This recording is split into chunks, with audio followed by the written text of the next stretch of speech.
होती है, भाई से तू आया। फिर तुर्क के मुसलमान ने कान पकड़े कि जे तू तुर्क तुर्कनी का जायो, गर्भे क्यों नहीं सुनत करायो। सुनत कराए तुर्क जो होना, मैं न बंदूका भाई। जे तेरी सुनत खुदा करता है, आप कटी क्यों नहीं आई। फिर तुम कत ब्राह्मण हम कत सूदा, और तुम कत दूधा, तुम कत लोहू हम कत दूधा। सतगुरु साहब कहते हैं कि जब हमारा लोहू एक जैसा है, शरीर की बनावट एक जैसी है, फिर तेरी रगों में कौन सा दूध है और हमारी रगों में कौन सा खून है। जब वही तेरी रगों पर है, वही मेरी रगों पर है, फिर ये भेदभाव छुआछूत क्यों है जो आज भी है। आज कोई चली थोड़ा नहीं। कबीर साहब जी उस जमाने में ऐसी व्यवस्था से ग्रस्त हुए और बहुत दुखी हुए, और जिन लोगों के उत्थान के लिए आए उन लोगों ने उनकी बात की कोई तपस्या का तो नहीं है, और झूठ के बराबर का कोई पाप नहीं। और देखिए जो सदगुरु सदगुरु करते हैं, कबीर साहब जी कहते हैं मोह भगवान होते हैं तेरे पास, सदगुरु आपके पास है। आंखें जो है देखती हैं, आंखें देखती है और कान सुनते हैं। आंखें देखती हैं, कान सुनते हैं, नाक सुनता है, जीवा स्वाद शक्ति है, और त्वचा हमारी स्पर्श अनुभव है। जो जना जो शब्द पार की हुए। कबीर साहब ने कहा मैं जिस जगत के कल्याण के लिए, जिन लोगों के कल्याण के लिए आया, वो लोग तो नजदीक नहीं आते, वो लोग दूर भागते हैं, और जिनके मैं खिलाफ बोलता हूँ वो सारे मेरे करीब बैठते हैं, वो सारे मेरे शिष्य हो गए।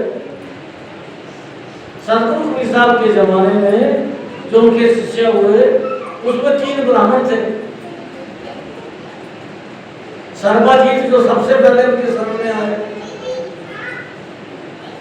फिर जगदीश साहब जिनको जापू के नाम से जाना जाता है वो भी उनकी शरण में आए। फिर भगवान दास जी जिनको बाबू के रूप में जाना जाता है, वो भगवान दास जी उनकी शरण में आए। और चौथे धर्मदास जी आए, और धर्मदास जी के तो ऐसे कान पकड़े उन्होंने, और शब्द के द्वारा उसकी बुद्धि जो थी वो सही करनी बढ़िया था। बढ़िया का काम है कि कसम खा करके भी झूठ व्यवहार कर देना, झूठ बोलना, कसम खा लेनी, बच्चों तक की कसम खा लेनी। जिस भाव का आया है इसी भाव से दे रहा हूं। तो कबीर साहब ने धर्मदास को कहा जे तू साचा वाणिया भाई साची हाथ लगा, जे तू साचा वाणिया भाई साची हाथ लगा, और अंदर झाड़ू दे के फिर कूड़ा मार लगा। कहता पहले अंतःकरण साफ, तेरे अंतःकरण में वाणिया होने के नाते बहुत सारा मैल है। अंतःकरण शुद्ध होगा तब तेरी बात होगी। और कई बातें बताई जाती हैं, परंतु जब कबीर साहब ने अंतःकरण शुद्ध करने की बात कही तो धर्मदास ने उनको न्योता दिया मानव कि मेरे घर में आना, हम जरूर आपके दर्शन करेंगे, आपकी बात सुनेंगे। तो जहां गर्भ होता था उसको सुधारने के लिए कबीर साहब जी पूरा जोर लगाते। तो जब माधवगढ़ गए तो माधवगढ़ में पूरा परिवार था उनका। 2 बेटे थे, पत्नी थी। बड़े बेटे का नाम नारायण था और छोटे बेटे का नाम चूड़ामणि था। बहुत सारे लोग कहते हैं कि जब धर्मदास जी 80 साल के थे या 90 साल के थे, जब कबीर साहब की शरण में गए तब उनके घर में बच्चा पैदा हुआ, उस बच्चे का नाम चूड़ामणि रखा गया। ऐसा नहीं है, कबीर को नजदीक से देखना पड़ता है। वो पूरा परिवार था उनका, 4 जीव थे परिवार में। तो जब सतगुरु कबीर साहब से परिचित हुए, जब कबीर मन निर्मल भया, जैसे गंगा नीर अब पीछे पीछे हरि फिरे। कहत कबीर कबीर। कबीर साहब ने कहा भगवान हरि परमात्मा खोजने वाली चीज नहीं है, ना ही तो वो सकल सोच देता है, उनको खोजी रहिए अपने घरे रहिए, बेटा है नहीं, और जो है उसको आप मानते नहीं है। जो है, जो परमात्मा है, जो भगवान है, जिसके बिना हम एक पल भी नहीं रह सकते, एक पल नहीं जग सकते उस भगवान के बिना, तो उसको हम मानते नहीं। ये धरती नहीं होती, ब से भूमि, ग से गगन, ब से वायु, अ से अग्नि और न से नीर, ये जो पांच तत्व है ये नहीं होते संसार में कौन होता है?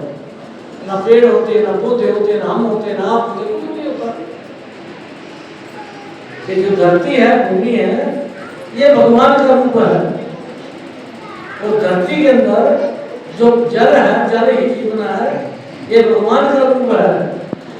उस धरती के अंदर जो वायु विचरण करती है इस वायुमंडल में, जो हम आप सब श्वास लेते हैं, ये भगवान का रूप है। और इस धरती के अंदर जो अग्नि, दो गर्मी तो बड़ी है, आकाश में सूर्य ने दिखाया जाता है 2 मिनट, ये अग्नि नहीं होती तो हमारा जीवन नहीं होता, ये शीतल रहता शरीर। क्या पांचों तत्व परमात्मा है, भगवान है, और कोई भगवान नहीं। जिनको तुम भगवान मान के बैठे हैं वो हमारी तरह, आपकी तरह संसार में आए और चले गए।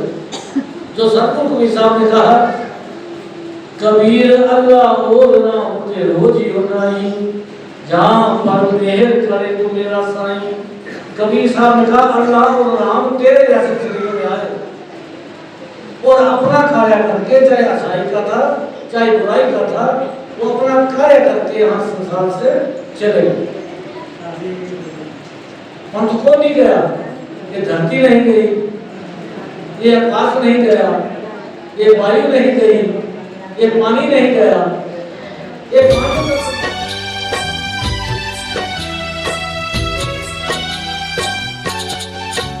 जहाँ